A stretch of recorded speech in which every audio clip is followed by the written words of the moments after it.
next speaker will be Felix Priestley, who will be talking about the pre- and post-shock dust mass in Cas A. Right, yeah, so Cas A. I don't really need to go through much of this because it's already been done a bunch of times, but I suppose the main point is that the kind of theories of, as I understand it, of the actual dust evolution in cosmological whatevers seems to come up with this number of about 0.1 to 1 solar mass per supernova that people have taken. It's like, if we can get that, it's done. And the nearby ones that you look at, generally seem to fall roughly in this way. I mean, the Crab Nebula has had a bunch of different measurements that disagree by an order of magnitude, but the two, I'd say the other two best studied nearby supernova remnants, which is 1987A and Cas A, both seem to hit this number pretty well. With the line profile analysis that people have done and a bunch of other work and whatnot, and the previous talk, then it's at least plausible that your average core collapse supernova does get to these kinds of numbers. But the number that goes into the galaxy stuff is the amount injected, not the amount produced, which means that you have to take into account, does it get destroyed by the reverse shock or not? And some of these simulations people have done of dust forming in an ejector and then going through reverse shock say that basically all of it blows up, although again, these are theory, which means that everyone disagrees by about a factor of 10 or 100 or something. But that means there's a reasonable, it would be quite interesting to find out how much dust is actually being destroyed in these ones like Cas A, which have currently got a reverse shock processing stuff. So that's Cas A, the two-color Herschel image. So the red stuff is the kind of foreground interstellar dust, and the blue stuff is the hotter ejector-heated stuff by the reverse shock. So the amount of dust that people found in Cas A has been kind of creeping up as people got longer wavelength data until eventually Ilse Deleuze and about 1 million other authors on that paper, I think, but did some massively complicated pixel by pixel, three temperature components for the ejector dust plus the interstellar stuff, and basically chopped out the interstellar bit and found there's about 0.6 mass of silicates in there, most of which is cold, and because you can actually see where it is in the resolve thing, most of that's inside, so it hasn't been shocked yet. So that's good, but that basically, what you get from that is that there's a bunch of cold dust and there's some hot dust, but you can't really say, is it hot because it's already been shocked? Is that the reverse shock stuff? So what I've been doing is basically going back and looking at it from a different angle. So the idea was, instead of having temperature components where you move the amount of mass and the temperature of each of these things in, then you chop the actual remnant up into say, okay, there's some gas that's cold and not been shocked yet, and then there's some stuff that's hot and has been shocked. Then you calculate the dust, the heating of the dust you get in that and the resulting emission, and then you just say how much dust is in each of these gas components. So wrote a new code for this, which is publicly available, and please someone use it or it was useless.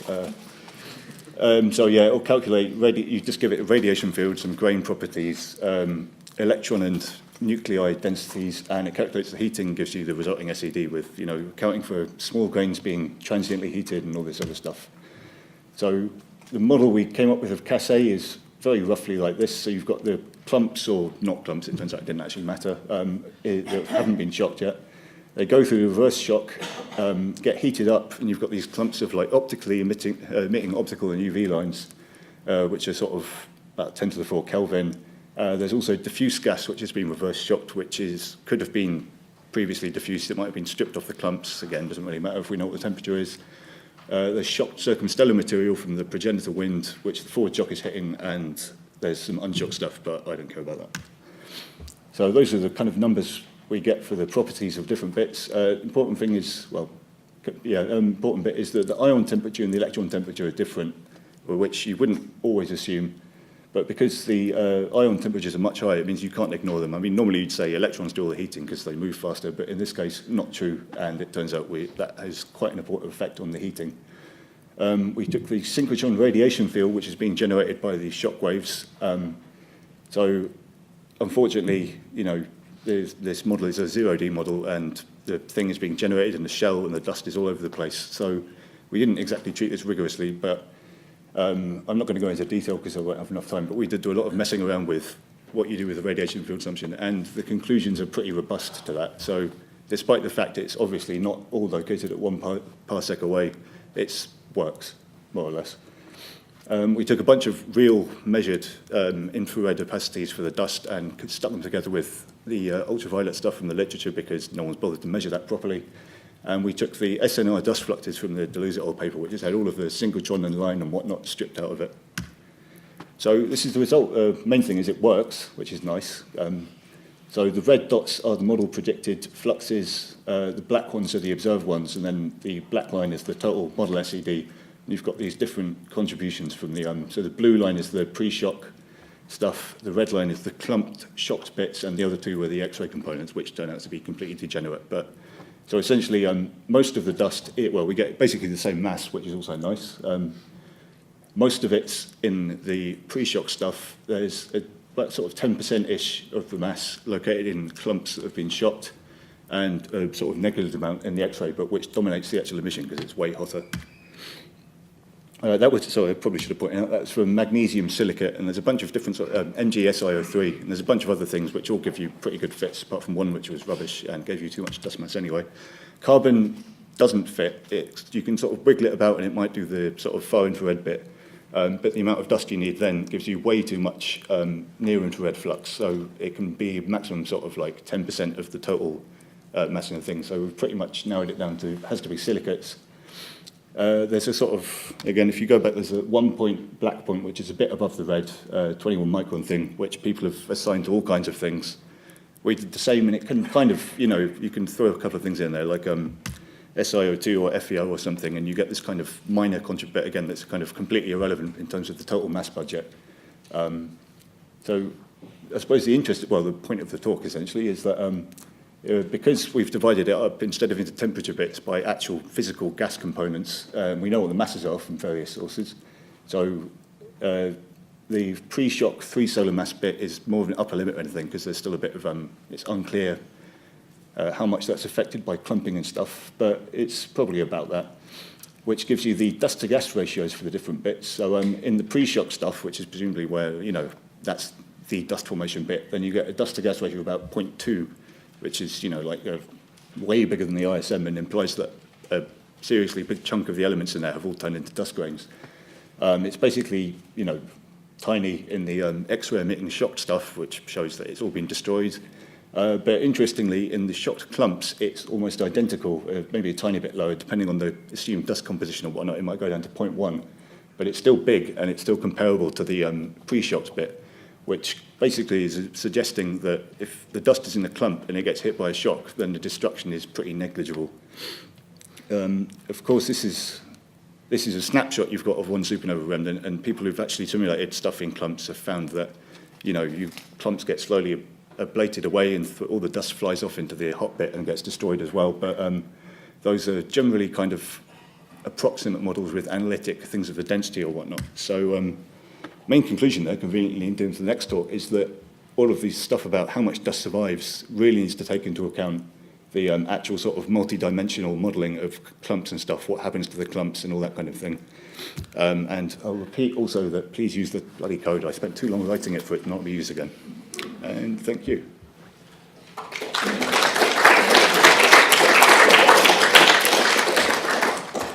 Thanks, Felix. Some interesting results there. Are there any questions for Felix? Brilliant. I've got a quick question. Oh. Don't get away that quickly. You said that you could place some limits on the species, and you said you'd managed to rule out carbon. Yes. Could you talk a little bit more maybe about some of the limits you can place on other species? Did you investigate a variety, or? In terms of, because the problem is that the lab people have got all of these infrared optical constants and stuff, but there's not much ultraviolet stuff, which is what you need for the heating for the radiation field. So we're basically limited to silicates and carbon because that's what you've got a reliable thing for. So yeah, silicates seem to work. A couple of them have got like some of the extreme compositions. When it's got, I can't remember which one it was now. I think it's the one that's got too little iron in it. Give you the wrong slope at the far thing, or way too much in another bit, and ridiculous dust masses. But quite broad variety of magnesium-containing, iron-containing silicate stuff can work. The carbon stuff was, you'd have to do a fair bit of fine-tuning of the model to get it to fit the far infrared slope. And unless you had, the main problem was that because carbon doesn't have that dip that the silicate bit does at about 10 microns, it just goes flat. So if you have enough carbon to reproduce the stuff at about 30 microns, then you predict way too much flux at 10 microns.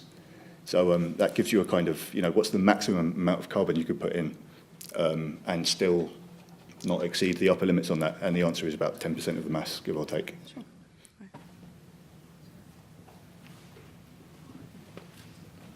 So could I just follow up on that? Because one of the things about chemistry is that you've got timescales for forming things, and that has to come into, be taken into account when you're thinking about trying to match spectra at different epochs and so on. I mean, I would have thought that carbon dust species form quicker than silicates.